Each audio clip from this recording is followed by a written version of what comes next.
tweyanze okwangola ba telefine tuliena we are minding our business and you're minding our business kale tweyanze kale tutandike endowooza nga tubadde mu weekend nali awo nengera ku page ya ngandaba sima umesa asuka kukitegeera nti sima oli timu birungo kati nga sima baloka video akafulumye obakola ki lero kwefu ya ngami birungo kitegeeza spice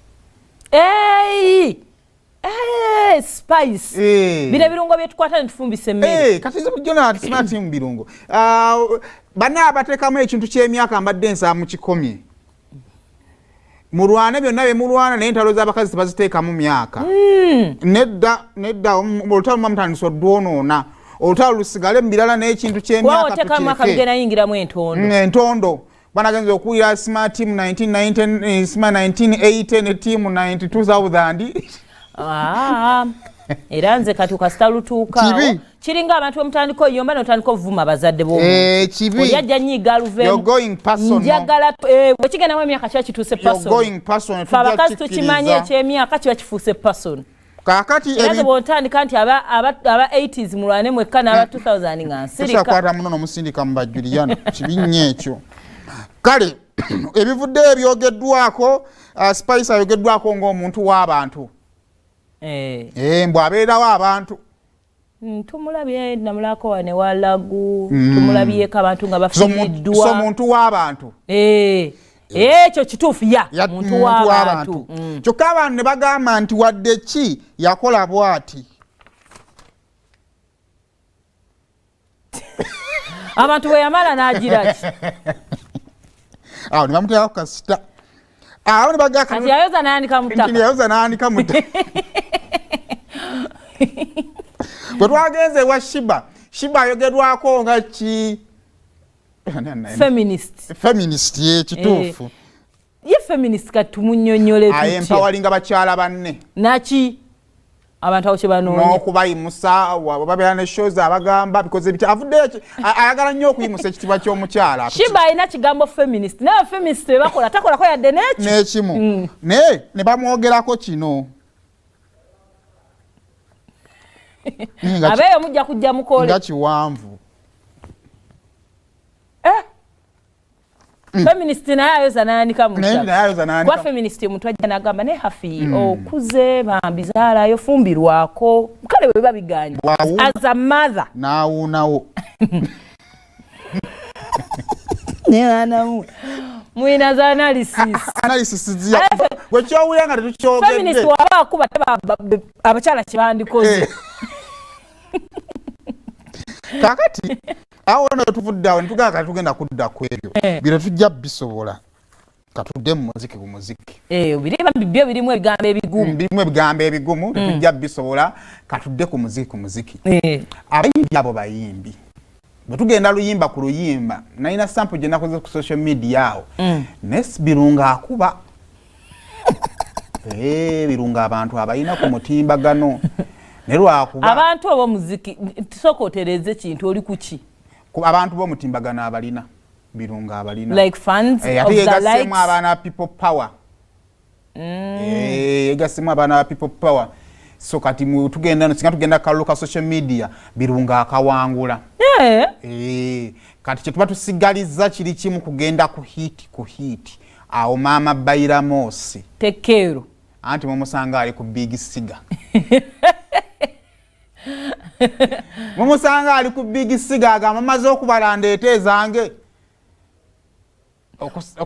we nali ku weekend omaye before nga ebifo ebisanyukirwa mu screen esobola obbeerako nga TV eyina channel gyerikonge kuba muziki naye jjukira ogwo muziki sigwe bamuwuliriza wabeerawo muziki ogw'ekifo oguba gukuba kati madamu birungo ennyimba ze zakubanga 5 kati omuntu omu nakirealize nga mulindeeko ono mwana zino ennyimba zonna aziyimba dinga siina lwe mmanyiiko andoza ziri ku EP ziri ku EP zempya mwekali musumulula oba jimirire kale mwe buli omu kakati abakulu abavuddeyo over the weekend buli omu n'ateekayo post zetulowooza nti nkambwe bagambye batya okusinziira kati Sheebah mu lutalo yani kuba spice y'ebirungo spice ye gundi proud nakyeyombekedde kakati madam birungo n'ateekayo post n'agamba You don't need to dim other people's light for you to shine more. Tewetaaga kuzikiza ttala ya munno lwakuba gwe oyagala okumeremenya n'okumyasamyasa yakuba gwe obweru obuliko oligeno. We are all lights. Fena tuli bitangaala. #simple man. Yes, very simple. Ne tujje ne wabaira moso take care on proud na cheyombekedde. Nagamba you find true peace when you mind your own business. Osanga emirembe ejjanna maddala singa otandika okufa kubikwatako. And focus on your own growth. N'otandika okufa ku nkulayo. Ze poste za video kakati waliwo oluyimba olwafulumye. Mwenga bakalupika. Yes. Ebyononese. Baba. Luno lwanvumizza nti ekifo ky'okutandika okufa ku baana abagenda Saudi ndi kubayomba. Abe Saudi wabatumadde. Fajja kuvuma. Ngo wabatumadde. Bannaye soka tufa kubiri mu ggwanga lyaffe tubaddire. Baana mwe bannaye. Kaakati oluyimba luno lwafulumye lubita balugeya. Singope mbaligeyo tumuuliremukko. Spice mwagala fulumizaawo. Abange yaziwandiika edda. Lwabaddewo nti Kasa yanyiga bw'ati okusinziira ku manage. Kuze ebigambo tebitwalanga mu nkoka zera kusirika ebyogerwa mbiwulira ebyensi byakwelesa nobako kyotunuulira ebiseera by'omu maaso byendiko sirwanira kati singa oba singa wagongola kisinga enkata naye nga talina kyetise ebigambo nvumbo mu matu emboozi z'okukyalo siziriko nsatali w'amalo emboozi entabike zibeera saabatesi balo nga gwe baliga yankona naye nga nze negendedde baliga yankona nga negendedde baliga yankona naye nga nze negendedde baliga yankona nga negendedde tusage yayeekolera banafuna gwe bafitina babyogera mpulira naye nze ndi wakasengejje zibasanza bambala ebyambalo ebitali byabwe abenandika emikufu nga siba ddala mbutuufu zibasanze abakolibira yeekolera zibasanze abakolibira atoola nagaba ate ffe abanyiikira bemulaga enzikiza okukolani ze katonda yapapulani baliga yankona naye nga nze negendedde baliga yankona nga negendedde baliga yankona naye nga nze negendedde baliga yankona nga negendedde. Tuliyamuulize mu luyimba. I suppose the girls Sheebah ina amalo. Babiri omwe. Kaakati naye abaana bansobedde. Ali bangambe nti bawulidde baliga yankona bawulira bankuza ajjudde mu luyimba. Omanyi abantu tebeewummuza. Sooka tuwulire mu kubankuza omanyi saaga atuddawo. Boze zambu. Mbu bayozezza ate tulya kinadda mutandika okubeera nga mukimwogerako emabega backstage.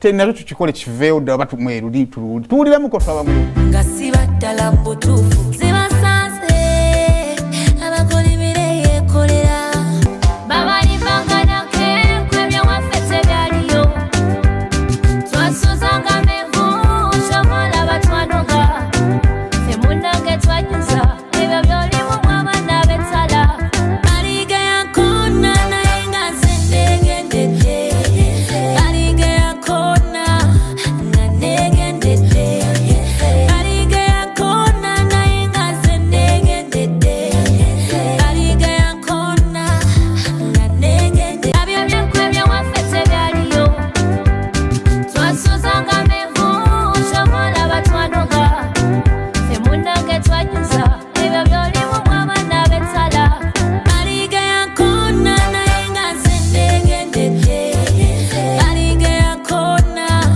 nga negendedde baliga yankona naye nga nze negendedde baliga yankona nga negendedde abyogera mpulira kale ekyo kimala era enkoona tugenda gigeya bagigeya ekiwedde ekyo bino byonna tubireeta mmwe ne mulaba ffe tetugenda kwogera oba zifaana oba tezifaanagana ffe tetumanyi ffe just tuzireese twagala kujjawo ki nkayana kati olwo luyimba olwafulumiziddwa olwayozebwa mu bankuza bankuza lwayozebwa lizoba lwayanikiddwa kumpi ne bankuza